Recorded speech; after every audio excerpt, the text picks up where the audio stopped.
Dear students, आज के इस वीडियो में मैं क्लास 9th के स्टूडेंट्स के लिए साइंस में केमिस्ट्री के सेकंड लेसन क्या हमारे आसपास के पदार्थ शुद्ध हैं, is matter around us pure से कुछ शॉर्ट नोट्स के बारे में बता रहा हूं। जैसे कि आप स्क्रीन बोर्ड पर देख रहे हैं, फिजिकल एंड केमिकल चेंजेस कि भौतिक परिवर्तन क्या होते हैं और रासायनिक परिवर्तन क्या होते हैं। तो डियर स्टूडेंट्स, भौतिक परिवर्तन वे परिवर्तन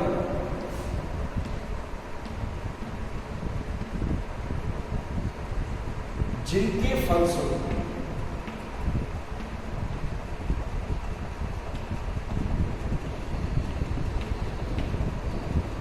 कोई नया पदार्थ नहीं बनता,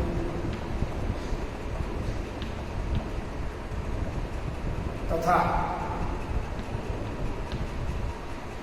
पदार्थ के गुणों में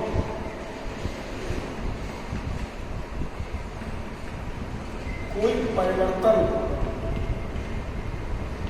नहीं होता।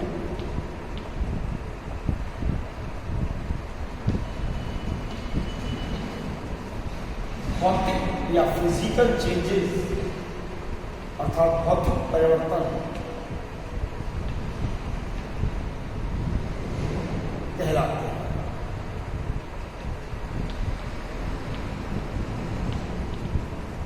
जैसे कि रबर बैंड का खींचना। बच्चों, जब हम रबर बैंड को खींचते हैं, स्ट्रेच हो जाती है, खिंच जाती है, और यदि हम उस पर अप्लाइड फोर्स अर्थात लगने वाला बल हटा दें तो उसका आकार पुनः अपनी मूल अवस्था में वापस आ जाता है। दूसरा एग्जाम्पल हम दे सकते हैं, कांच का टूटना।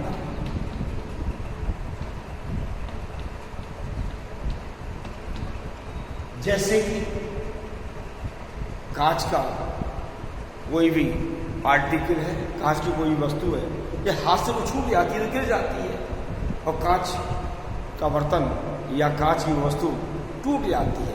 लेकिन कांच के टूटने से कोई भी नया पदार्थ नहीं बन रहा है, कोई नई वस्तु नहीं बन रही है, अर्थात कांच के गुणों में कोई भी बदलाव नहीं आ रहा है। सलाद का काटना।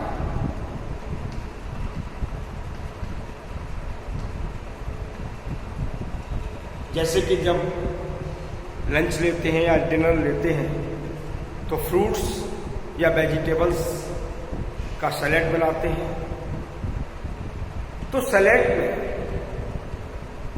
कोई भी नया परिवर्तन नहीं हो रहा। जैसे फ्रूट्स आप कट कर रहे हैं तो उनके पीसेस हो रहे हैं, केवल उनका साइज चेंज हो रहा है, लेकिन कोई भी नया सब्सटेंस, कोई भी नया पदार्थ नहीं बन रहा है। तो ऐसे परिवर्तनों को, ऐसे चेंजेस को हम फिजिकल अर्थात भौतिक परिवर्तन कहते हैं। नाउ अब मैं आपसे बात कर रहा हूं रासायनिक परिवर्तन, केमिकली चेंजेस क्या होते हैं। तो वे परिवर्तन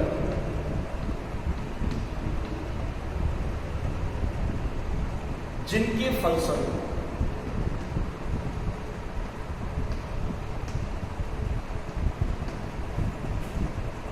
एक नया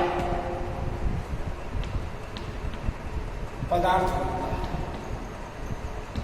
और ये कोई जरूरी नहीं है कि एक ही नया पदार्थ हो, एक या अधिक भी कह सकते हैं।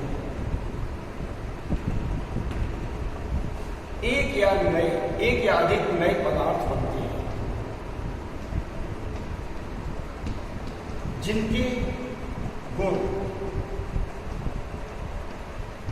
अर्थात जिनकी कैरेक्टरिस्टिक्स, जिनके वर्चूज मूल पदार्थ के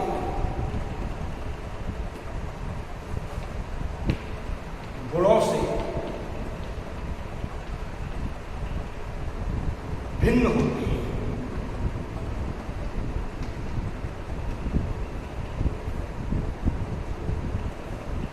तथा इन पदार्थों को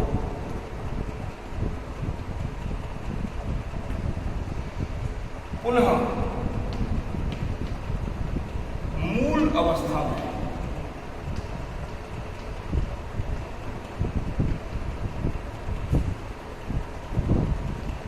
परिवर्तित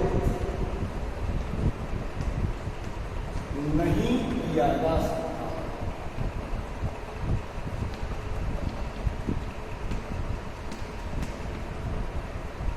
रासायनिक परिवर्तन क्या है?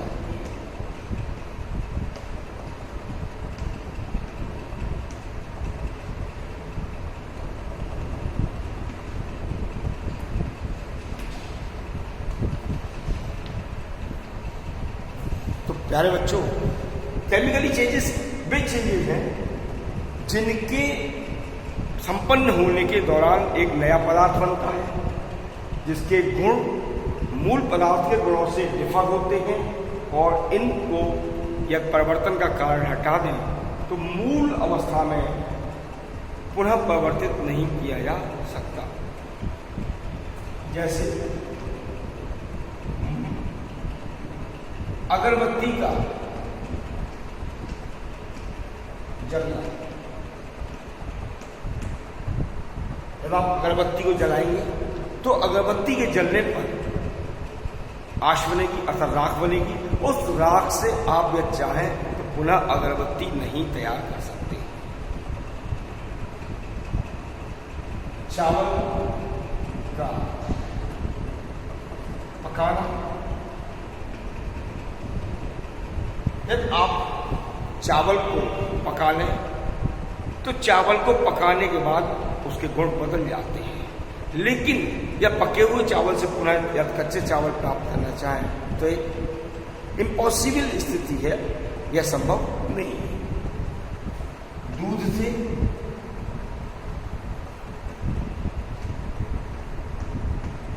दही का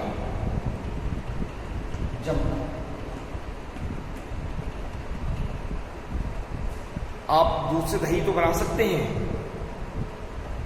और दूध तथा दही दोनों के कैरेक्टर्स में बहुत डिफरेंस होता है। जबकि दही से पुनः दूध प्राप्त नहीं कर सकते, तो डियर स्टूडेंट्स, इस प्रकार की चेंजेस को हम रासायनिक परिवर्तन कहते हैं। अब मैं आपको कुछ अदर शॉर्ट नोट्स दे रहा हूं, जैसे धातु। धातु, इसे हम मेटल कहते हैं। तो डियर स्टूडेंट्स, धातु क्या होती है? धातु वे तत्व हैं, वे तत्व जो एक या अधिक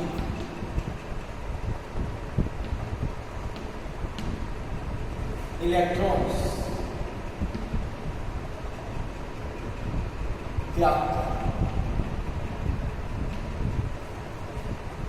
धनायन बनाने की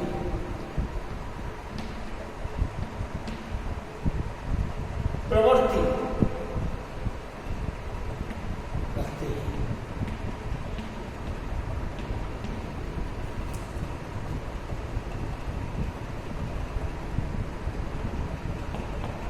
धातु कहलाती है।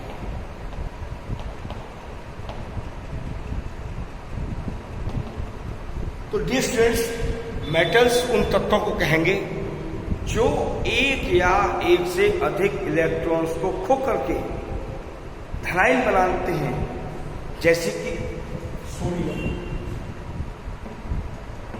सोडियम एक इलेक्ट्रॉन को त्याग करके सोडियम धनायन बनाता है। एक इलेक्ट्रॉन त्याग दिया तो इस पर एक प्लस का चार्ज आ गया, अर्थात इसे सोडियम धनायन कहते हैं।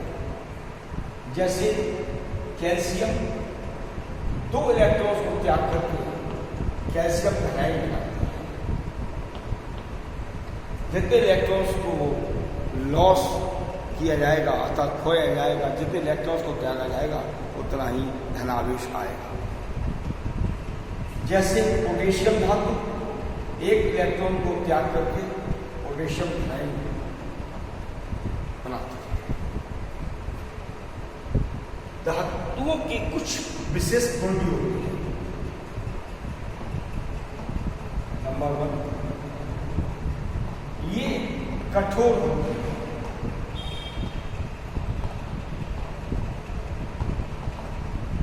दूसरा कैरेक्टर, इनमें चमक पाई जाती है।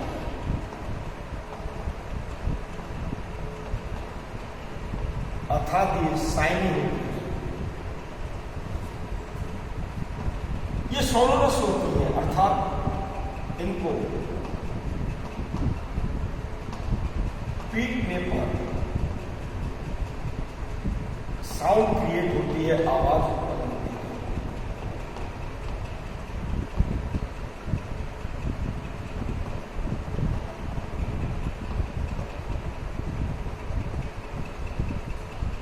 और कैरेक्टर्स दे सकते हैं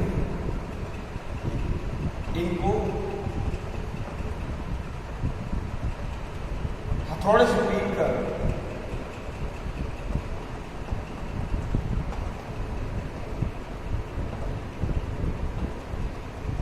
सीट्स में अर्थात चादरों में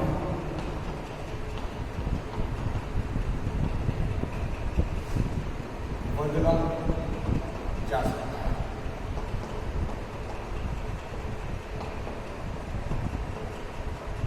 एक और कैरेक्टर आप दे सकते हैं कि इनसे वायर्स भी बनाए जा सकते हैं अर्थात इनसे तार भी खींचे जा सकते हैं।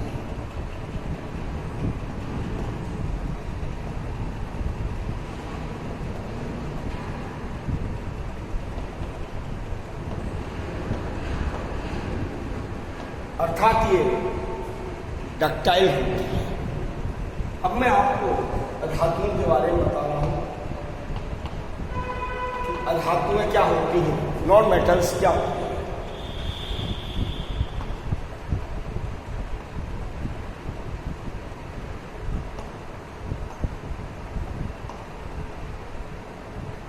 डियर स्टूडेंट्स, मेटल्स का बिल्कुल अपोजिट कैरेक्टर नॉन मेटल का होता है। जैसे कि ये इलेक्ट्रॉन को त्यागती हैं और जो नॉन मेटल्स होती हैं वो इलेक्ट्रॉन्स को गेन करती हैं अर्थात ग्रहण करती हैं। तो हम कह सकते हैं कि वे तत्व जो एक या अधिक इलेक्ट्रॉन्स को ग्रहण कर अर्थात ले करके रिलायन अर्थात नेगेटिव चार्ज पार्टिकल्स बनाते हैं।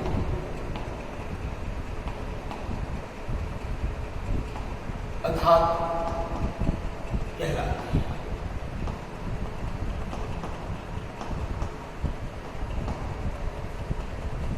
एग्जाम्पल दे सकता हूं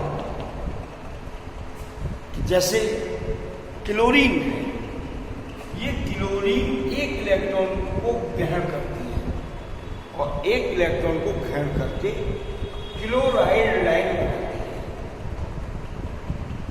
दूसरा एग्जाम्पल दे सकता हूं ऑक्सीजन, ये 2 इलेक्ट्रॉन्स को गेन करती है अर्थात ग्रहण करती है और 2 इलेक्ट्रॉन्स को लेकर के ये ऑक्साइड लाइन बनाती है।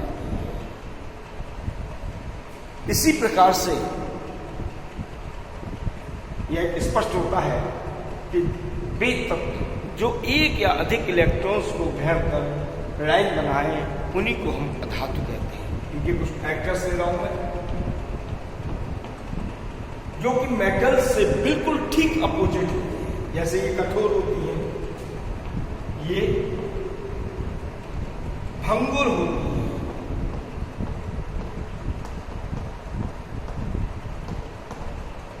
अर्थात हल्की सी चोट करने पर ये टूट जाती हैं, ब्रिटल होती हैं। जैसे कि आपने देखा होगा कोयला, कोयले को जरा सा भी चोट करें, कोयले पर जरा से भी हथौड़े से चोट करें तो वह टूट जाता है, जबकि लोहे को यदि हम हथौड़े से पीटे तो वह टूटता नहीं है। अर्थात ये भंगुर होती हैं और ये कठोर होती हैं। इनमें चप नहीं पाई जाती।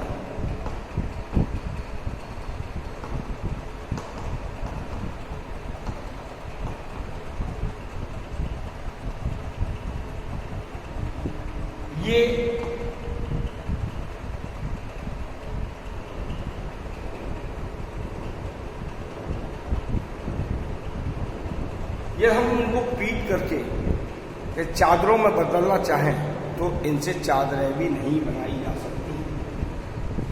अर्थात इनके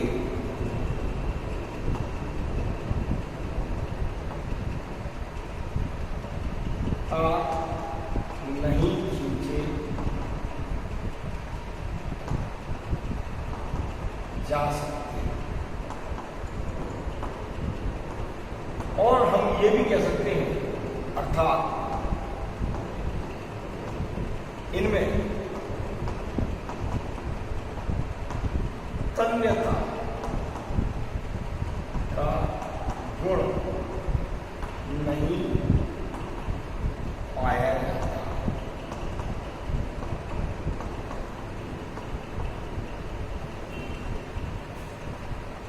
ये ऊष्मा और विद्युत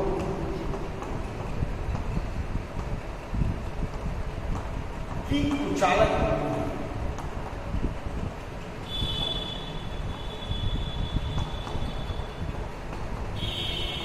जब मेटल्स अर्थात धातुएं ऊष्मा और विद्युत की सुचालक होती हैं। ये ठोस, द्रव, गैस किसी भी अवस्था में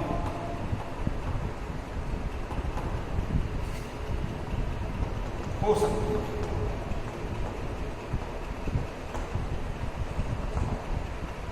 अर्थात नॉन मेटल्स में भी सॉलिड, लिक्विड और गैसियस स्टेट, ये सॉलिड, लिक्विड, गैसियस किसी भी अवस्था में हो सकती हैं। कोई भी इनकी फिजिकल स्टेट हो सकती है, जबकि मेटल्स मोस्टली सॉलिड स्टेट्स में होती हैं। केवल मरकरी को छोड़कर के, मरकरी अर्थात पारा एक ऐसी धातु है जो कि कमरे के ताप पर द्रव अवस्था में पाई जाती है। तो डियर स्टूडेंट्स, इस तरीके से हम मेटल और नॉन मेटल में डिफरेंस भी कर सकते हैं। डियर स्टूडेंट्स, अब मैं आपको कोलाइडी सॉल्यूशन के बारे में जानकारी दे रहा हूँ। कोलाइडी सॉल्यूशन क्या होता है? ऐसा विलयन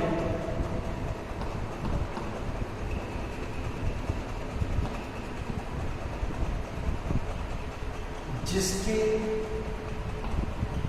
या ये कह सकते हैं जिसमें विलेय पदार्थों के कारण जो डिसॉल्विंग सब्सटेंस है, अर्थात जिसको हम डिसॉल्व कर रहे हैं, घोल रहे हैं, सॉल्यूट जिसे कहना चाहिए, तो ऐसे सॉल्यूशन को जिसमें सॉल्यूट के कारण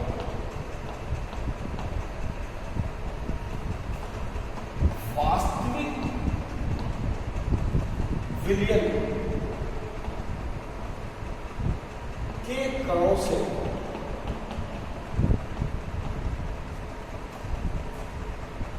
आकार में बढ़े, लेकिन सस्पेंशन या निलंबन विलयन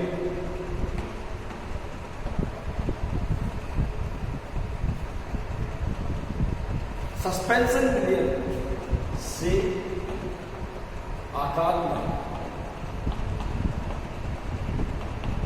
छोटे होते हैं।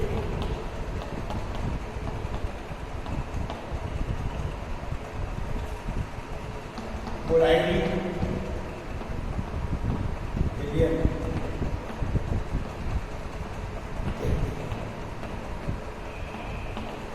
तो प्यारे बच्चों, ऐसा सॉल्यूशन जिसमें सोल्यूट पार्टिकल्स अर्थात विलेय पदार्थ के कण वास्तविक विलयन जो रियल सॉल्यूशन होता है के कणों की तुलना में आकार में बड़े, लेकिन सस्पेंशन के कणों से आकार में छोटे हों, ऐसे सॉल्यूशन को कोलाइडी सॉल्यूशन कहते हैं। एग्जाम्पल हम दे सकते हैं ब्लड या रक्त। इसके अतिरिक्त दूध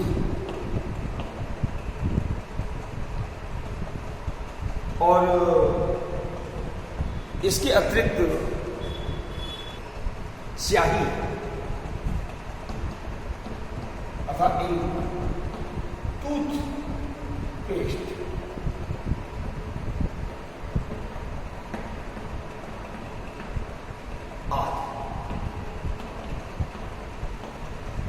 तो सस्पेंशन सॉल्यूशन के क्या कैरेक्टर्स हो सकते हैं? इनके कैरेक्टर्स क्या हैं? नंबर 1, इनके कण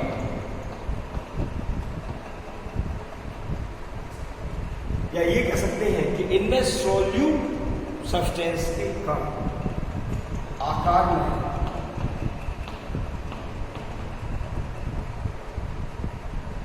10 to the power -7 से 10 to the power -5 व्यास वाले होते हैं।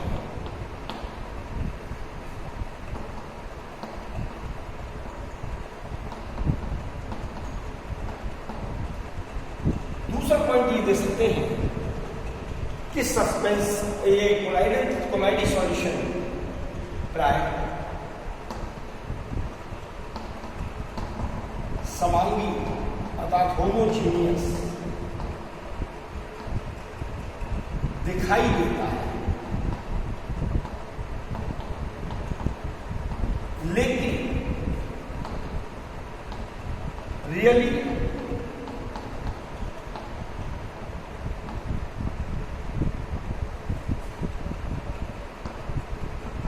यह हेट्रोजीनियस या विस्मांगी होता है।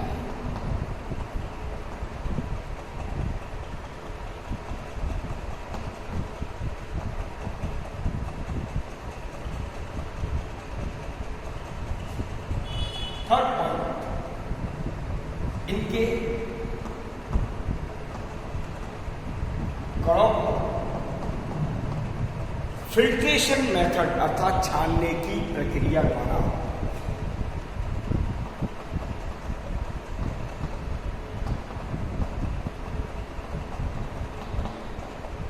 अलग नहीं किया जा सकता है।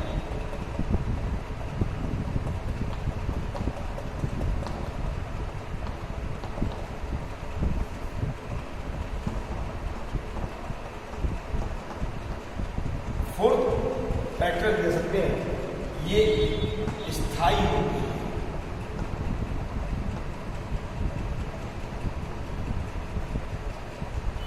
और सबसे बड़ी बात ये भी कह सकते हैं, इनमें से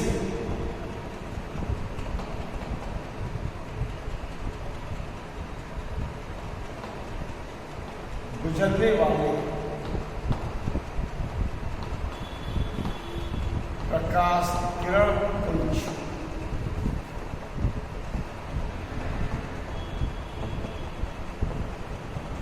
को इनके कण स्प्लिट अर्थात बिखेर देते हैं, या ये कह सकते हैं कि प्रकीर्णित कर देते हैं।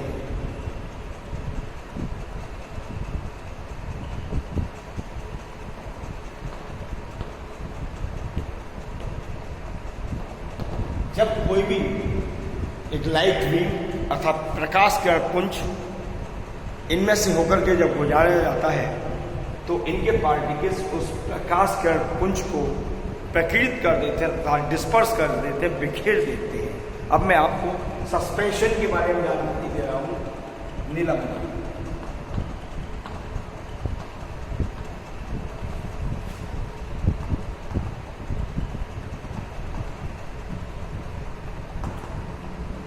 सस्पेंशन क्या होता है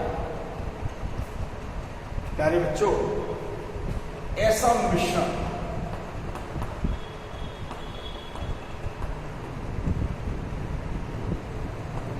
सस्पेंशन एक ऐसा मिक्सचर है जिसके कण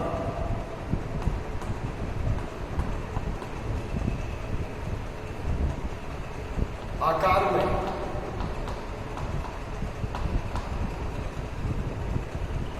वास्तविक विलयन और कोलाइडिंग विलयन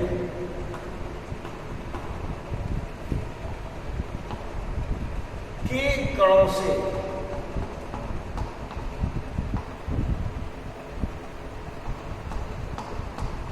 बड़े होते हैं।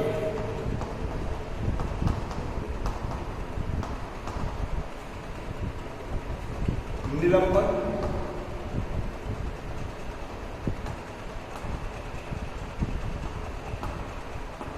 कहलाता है।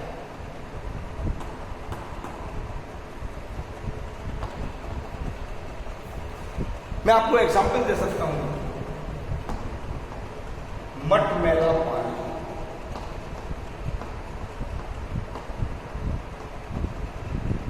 अर्थात ऐसा पानी जिसमें मिट्टी के कण मिले हुए हों, रेत और जल का मिश्रण,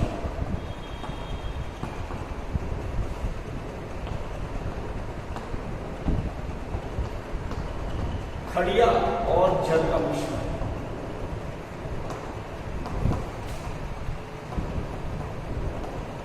तो डियर स्टूडेंट्स, ये बेस सॉल्यूशन है, बेस मिक्सचर्स हैं जिनमें हम पार्टिकल्स को अलग देख सकते हैं और सॉल्वेंट अर्थात विलायक को अलग देख सकते हैं। तो मैं इनके कुछ गुण बता रहा हूं आपको। नंबर 1, जैसा कि कोलाइडिंग में ये आकार में 10⁻⁻7 से 10⁻⁵ व्यास वाले होते हैं। इनके कणों का व्यास 10⁵ से 10⁻⁵ से 10⁻⁴ सेंटीमीटर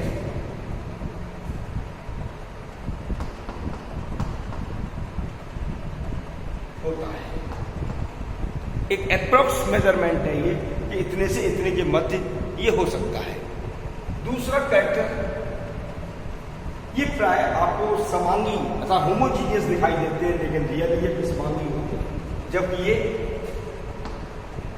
बिस्मांगी अर्थात होमोजीनियस न होकर के हेटेरोजीनियस होते हैं।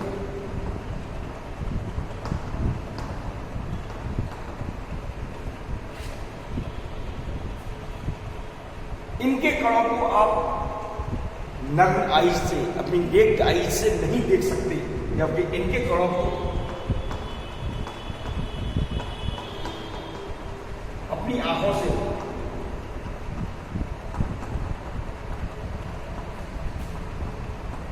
देखा जा सकता है।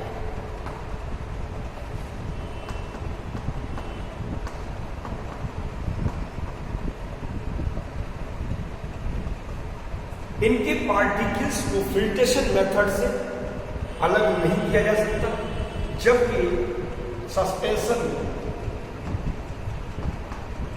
के कणों को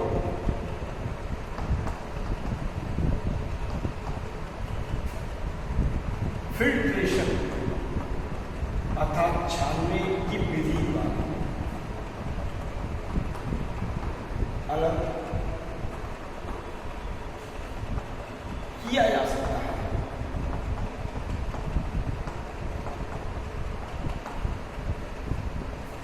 जैसे कि ये अपने से गुजरने वाले प्रकाश पुंज को इनके कण प्रकीर्णित कर देते हैं। ये कैरेक्टर्स इनमें भी है। जब कोई भी लाइट बीम जब इनमें से होकर के पास की जाती है, गुजारी जाती है, तो वह स्कैटर हो जाती है अर्थात बिखर जाती है, अर्थात ये टिंडल प्रभाव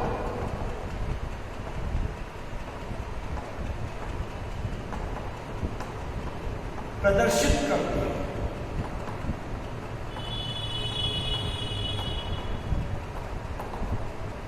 डियर स्टूडेंट्स, इस प्रकार से हम इनमें डिफरेंस भी कर सकते हैं। मैंने आज आपको कुछ शॉर्ट नोट्स के बारे में जानकारी दी। डियर स्टूडेंट्स, यदि आपको मेरा वीडियो अच्छा लग रहा हो तो उसे लाइक करना ना भूलें, साथ ही शेयर भी करें। और जिन विद्यार्थियों ने मेरे चैनल को सब्सक्राइब नहीं किया है वो तब सब्सक्राइब कर लें, ताकि उनको आने वाले वीडियोस का नोटिफिकेशन सबसे पहले प्राप्त हो। Thank you.